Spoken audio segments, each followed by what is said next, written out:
Woohoo!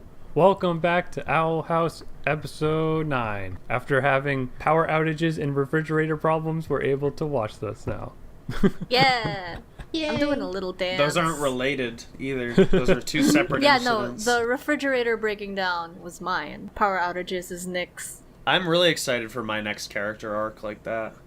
No, please don't jinx it. We can't keep postponing our recordings. I liked that episode way more than I remembered liking that episode. Same. I was like looking through the upcoming episodes and I was like, hey, that's a good one. But on this one I was like, I barely remember this one. But watching it, like, yeah, it was a fun one. It was really funny. I think it had a lot of good jokes. It had a lot of good jokes. I'm reading the extracts from the end of the episode, and God, I wish I could see those episodes. Like, Ida raising abominations. Okay, so it says, at 1200 hours, Eden and Clawthorn raised an army of abominations to start a food fight in the cafeteria after her sister Lilith's lunch money was stolen. The abominations then gained sentience and revolted against Edelin, forming into one giant abomination and taking over the skill.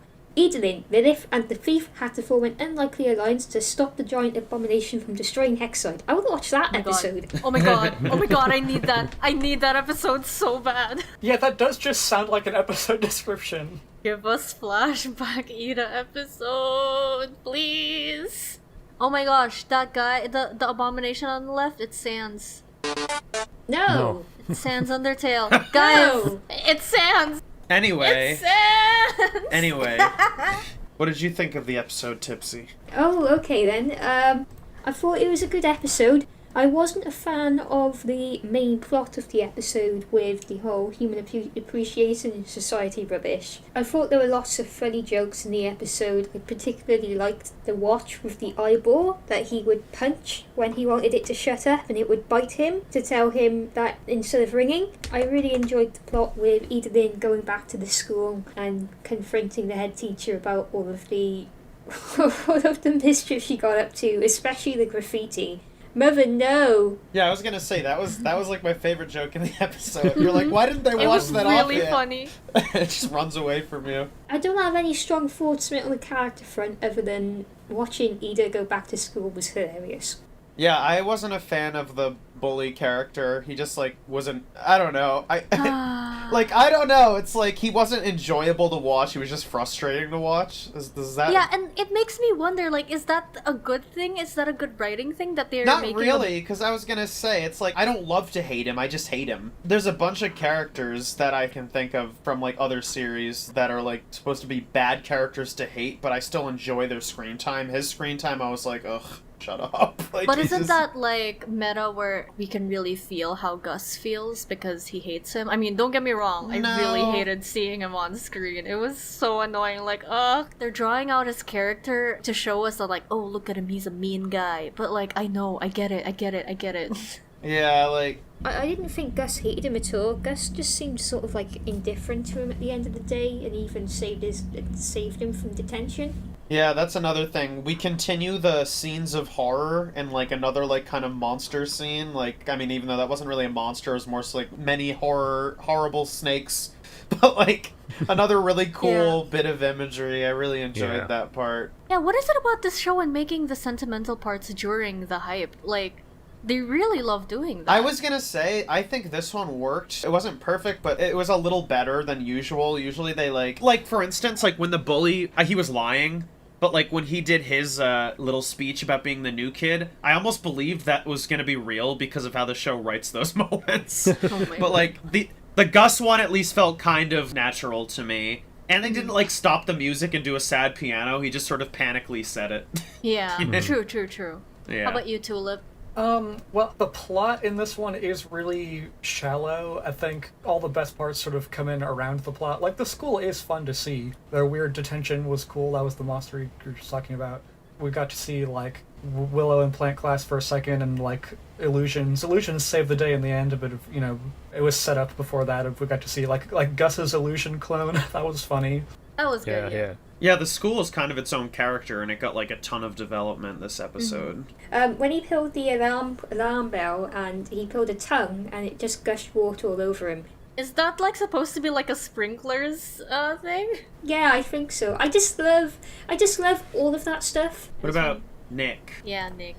I agree with you guys. Like, the episode was pretty tropey, like, plot-wise. Ida stuff was funny, but I'm trying to think, like, how many episodes have we had that were about Luz's friends, like Gus and Willow? Like, is this only, like, the third one or, like, fourth one? Yeah, and I think it's the first one to star Gus, particularly. Yeah, it's definitely the first one that starred Gus. But I think despite that, we've had a few of them so far, and despite the tropey plot here, I think this was my favorite out of her friend episode so far. And I like the school, I love the monsters, I love the jokes. Not the most engaging or, like, unique one plot-wise, but it's fun.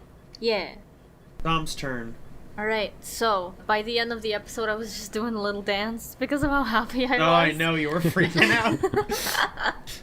Like a lot of the other episodes, I feel like this really was saved by my love for Ida. Ida just really, like, took the second half to a better, like, place. So I didn't mind the tropey, like, it wasn't my favorite, but I was like, okay, this is fine.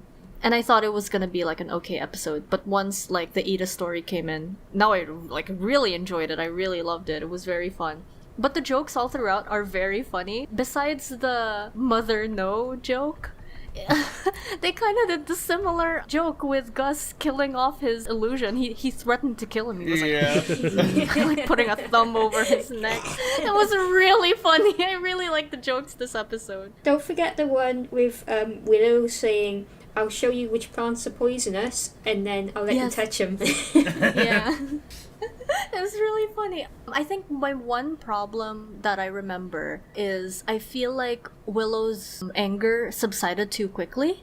Like, she didn't even scold Gus at the end. It would have been funny to, like, oh, she opened the detention door and then they got to come out, and then before they all run off into the plant room, it would be funny to be like, for Willow to be like an I told you so kind of friend.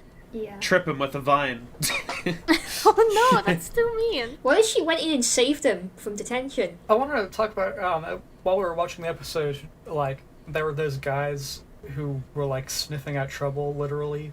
Oh, yeah. Oh, they were cool.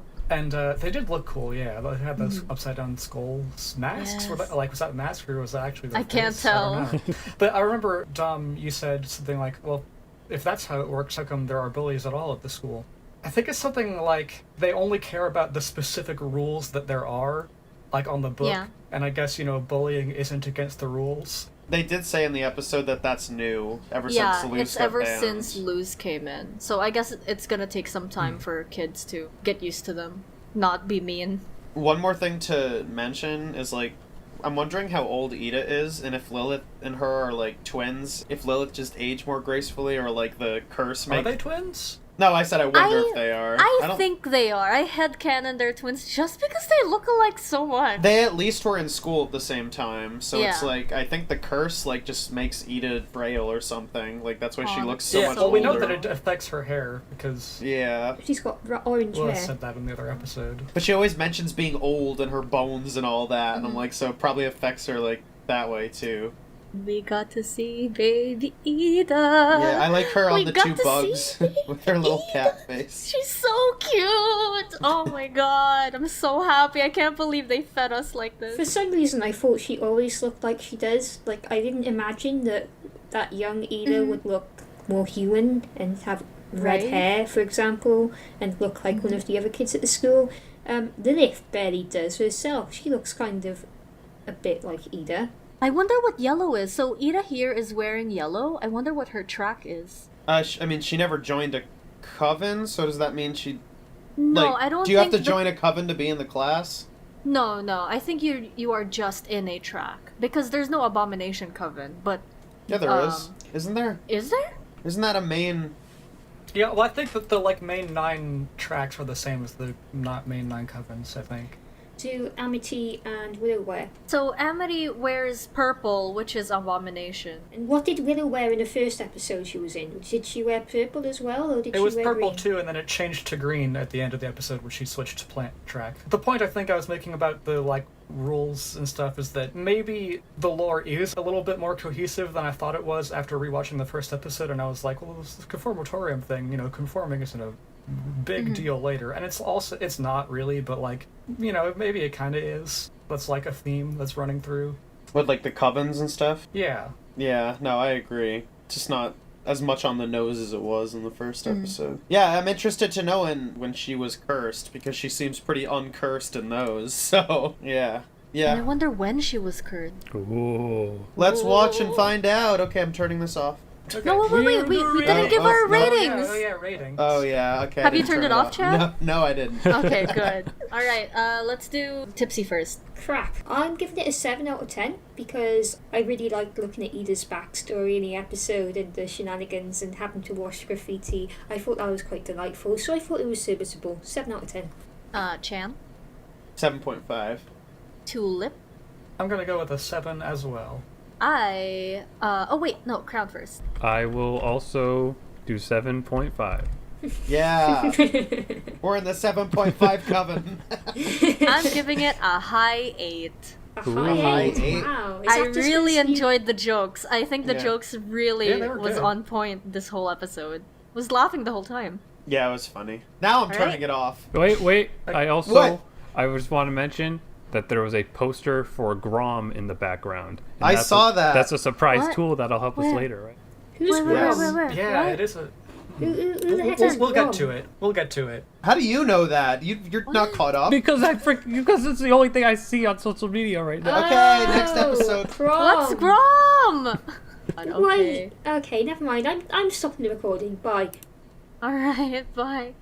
Who's Grom? Thanks for watching, and super special thanks to my Patreon supporters.